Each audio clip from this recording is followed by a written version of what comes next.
The boy's wrists were wrapped in makeshift bandages, the kind a child would tear and tie when nobody else would help. He appeared at a stranger's door after sunset, bones sharp beneath his skin, voice careful like someone who had learned that asking could be punished. He said he was hungry. He said he needed water. And then he asked a question no child should ever have to ask. Is it safe here? The porch light cut a small circle into the desert dark. In that glow, you could see the trembling, the flinch when the screen door creaked, the way his eyes kept searching the road as if the night itself might put him back where he had come from. Somewhere nearby, a house sat immaculate and quiet, the kind of place a camera would love. For years, a camera did love it. Millions had watched its breakfasts, its chore charts, its soft, sunlit lessons about how to raise children well. They had called it wholesome, they had called it inspiring, they had called it a family. Inside patrol cars, radios crackled. Paramedics knelt and measured what could be measured: pulse, weight, the length of a healing scar, and noted the things that could not be put on a chart.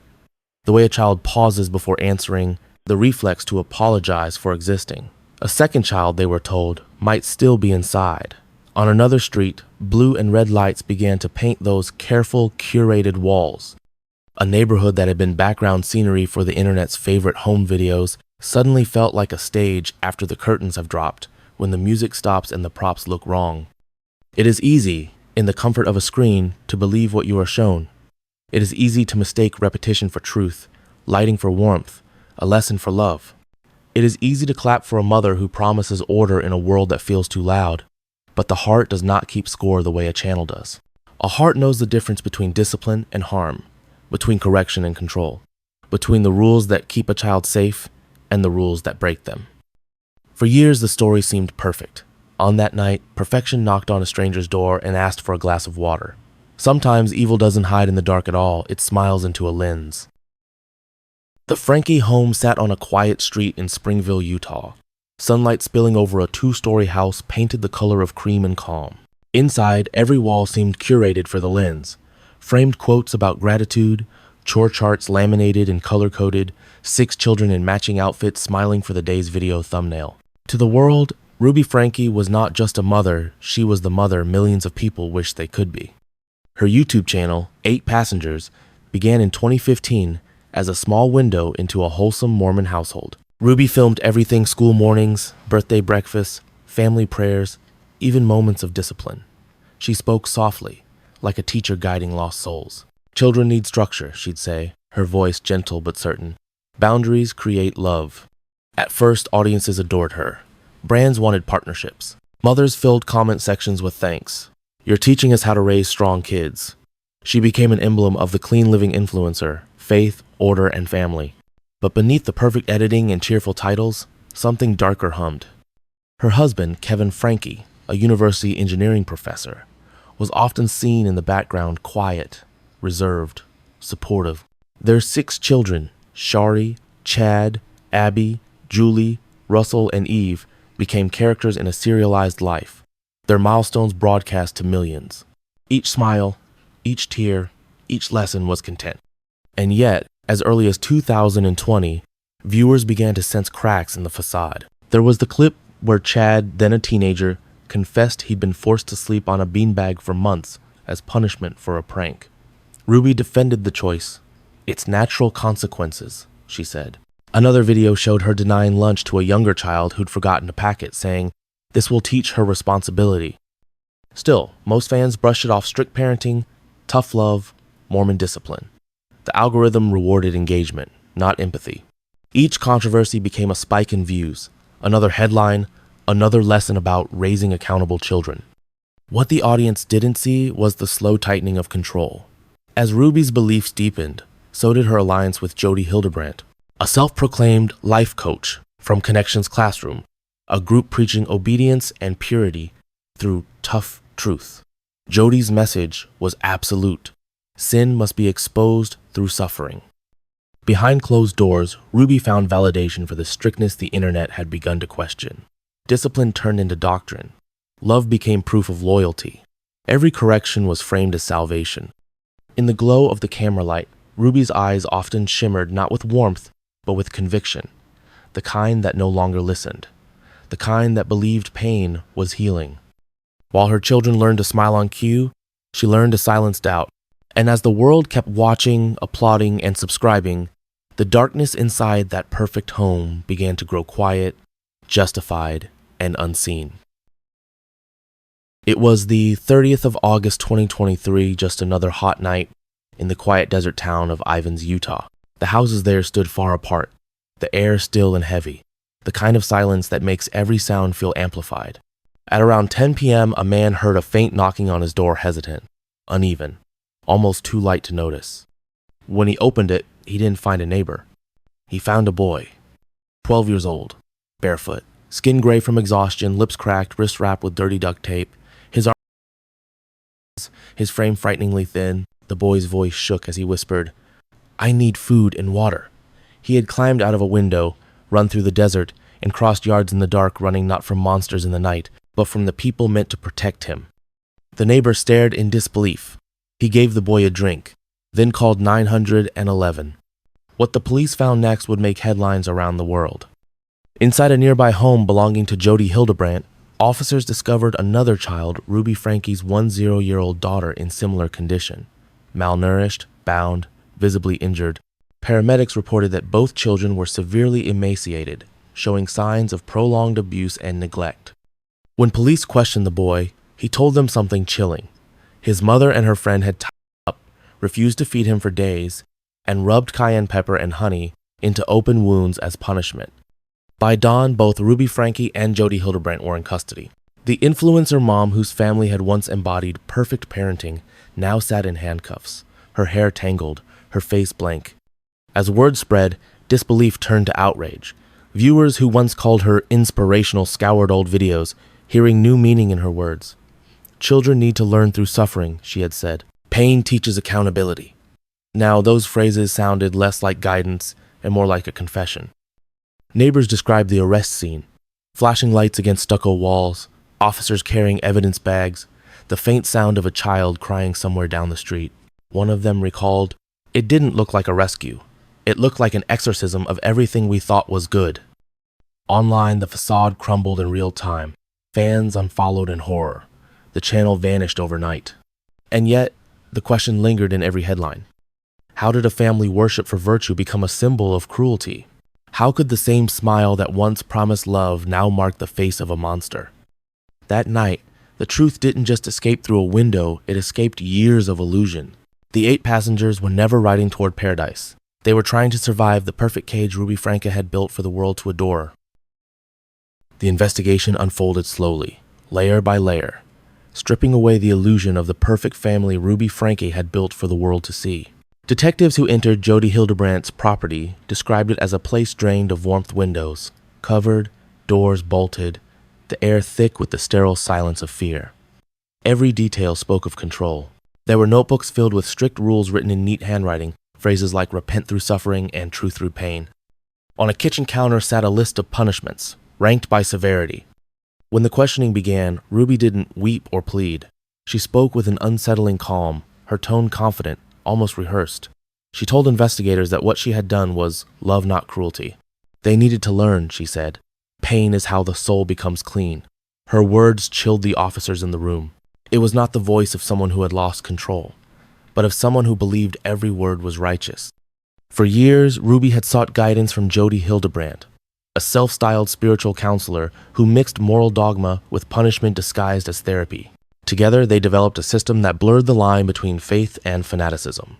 Jody preached that sin lived inside the body and had to be expelled through discipline. Children, she said, were born deceitful. They needed to confess, to suffer, to obey. Ruby believed her. The woman who once spoke softly about responsibility and boundaries had now found divine justification for cruelty. Evidence recovered from Ruby's emails and recordings revealed how deep the manipulation went. She had cut herself off from her husband, Kevin, and from her oldest daughter, Cherie, who had already begun to suspect something was wrong. In private messages, Ruby wrote about purifying her children from darkness. To her, disobedience wasn't a phase, it was sin, and sin demanded punishment. When the children were finally interviewed by child protection officers, their voices trembled. They paused often, as if waiting to be corrected.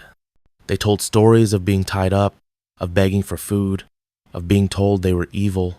One of them whispered, "Mom said if I was good, I could eat again." The words hung in the air, heavy and irreversible. Doctors confirmed the physical evidence: extreme malnutrition, scars around the wrists and ankles, and wounds that had been treated with honey and cayenne pepper, the same cleansing remedy Ruby had mentioned in her videos. The public, once captivated by her polished life, began to rewatch old clips. What had seemed like lessons in tough love now felt like hidden warnings: the distant looks from the children, the nervous laughter, the way Ruby's voice sharpened whenever she spoke about truth. Viewers realized they had witnessed abuse in real time and mistaken it for discipline. The internet that had once adored her turned into an archive of her dissent. Psychologists who studied the case later described Ruby as consumed by moral absolutism, a mind trapped in certainty. To her, there was no difference between right and wrong, only purity and corruption. Pain became proof of devotion. Jodi Hildebrandt had not only encouraged her, she had fed the delusion, convincing Ruby that she was chosen to save her children's souls. Together, they built a theology of punishment and called it love. By the time the police arrived that August night, Ruby's children had learned to survive silence. The house that once filmed morning routines and laughter had become a prison of scripture and fear. Behind the perfect smile that once charmed millions, Ruby Franke had disappeared into her own darkness, and the monster she had become spoke in her voice. The courtroom in Street George, Utah was silent, heavy with the weight of disbelief. The faces in the gallery were pale and rigid parents, journalists, former fans who had once admired her lessons about discipline and love. Now they sat still, watching the woman who had preached virtue face the evidence of her cruelty. Ruby Franke entered wearing a beige prison jumpsuit. Her hair, once styled for YouTube thumbnails, hung flat and colorless. She kept her hands folded on the table, eyes fixed on the floor, as if she were still trying to control the narrative, as if silence could rewrite what had already been seen. The prosecutor read the charges: 4 counts of aggravated child abuse, each representing months of deliberate pain. Photos were shown only to the court, images too disturbing for the public record. One officer described them quietly: the duct tape, the marks around the wrists, the hollow eyes of a child who had forgotten how to trust an adult. The words filled the room like ash. When the judge asked Ruby if she understood the charges, she nodded. Her voice, barely audible, trembled between confession and justification. "I wanted to help them," she said. "I thought I was saving them." For a brief moment, she looked up, not at the judge, not at the press, but toward an empty corner of the room, as if searching for a face that would agree. But there was none. Her attorney spoke of manipulation, of Jodi Hildebrandt's influence, of indoctrination disguised as faith. It was true the line between victim and perpetrator was blurred, but the facts remained unshakable. Ruby had chosen to believe. She had chosen to act, and children had suffered because of it. The judge's words were measured, unflinching. "You speak of cleansing," he said, "but you forgot the simplest truth: love does not destroy." He handed down 4 consecutive sentences of 1 to 15 years each. The courtroom stayed silent. There was no applause, no outrage, only a long, collective exhale. Outside, reporters swarmed the steps, their microphones raised toward a single voice that mattered most: Shari Franke, Ruby's oldest daughter. She spoke with tears, but without hesitation. "Justice doesn't erase what happened," she said, "but it means we were finally heard." Behind her, siblings stood quietly, hands linked. They had learned the language of survival, and for the first time, they could speak without fear. As Ruby was led away in handcuffs, her eyes lingered on the crowd, the same crowd that once adored her. For years, she had lived through a lens, shaping reality one video at a time. Now, the lens was gone. All that remained was truth. In the hall outside the courtroom, a reporter asked a question that hung like smoke. How does a mother become a monster? No one answered. The story itself already had. The house in Springville stands quiet now. The white walls that once glowed in YouTube videos are dimmed by dust and silence. No camera lights, no staged breakfast, no smiling thumbnails promising lessons in love. Just empty rooms and the faint echo of laughter that was never as happy as it seemed. After the sentencing, the world moved on, but the question stayed. How could millions of people watch a family unravel in real time and not see it happening? How did a digital audience become a silent witness to years of pain? Ruby Franke's channel, 8 Passengers, no longer exists. The archive is gone, deleted, erased from the platform. But the internet, never forgets. Fragments of her words, her smiles, her truth lessons still circulate across forums and documentaries, replayed like confessions in disguise. Every clip is a reminder that evil doesn't always hide in darkness. Sometimes it poses beneath perfect lighting. Her children live under state protection now, separated, rebuilding their lives away from the lens that once defined them. Therapists describe their recovery as fragile but hopeful. For the first time, they are learning what silence sounds like when it isn't punishment, when it's peace. In interviews, psychologists call the case a mirror of modern parenthood. It forced people to question not just Ruby, but themselves, their appetite for content, their faith in the illusion of perfection. Audiences who once watched family channels without hesitation now scroll slower, more careful, wondering what might be hidden behind every curated frame. The story of Ruby Franke is not only about one woman's descent into fanaticism, it's about the system that rewarded it, the algorithm that turned private lives into performance, the audience that confused authority with love, the culture that mistook suffering for strength. In the end, Ruby's own words come back like a ghost. Children need to feel pain to learn. She was right about one thing pain does teach, but the lesson was never hers to give. It belongs now to the millions who watched, horrified, as the illusion shattered. The lights are off. The cameras are gone. The family that once sold perfection has become a warning carved into the memory of the internet. Evil doesn't need shadows. Sometimes it smiles on camera.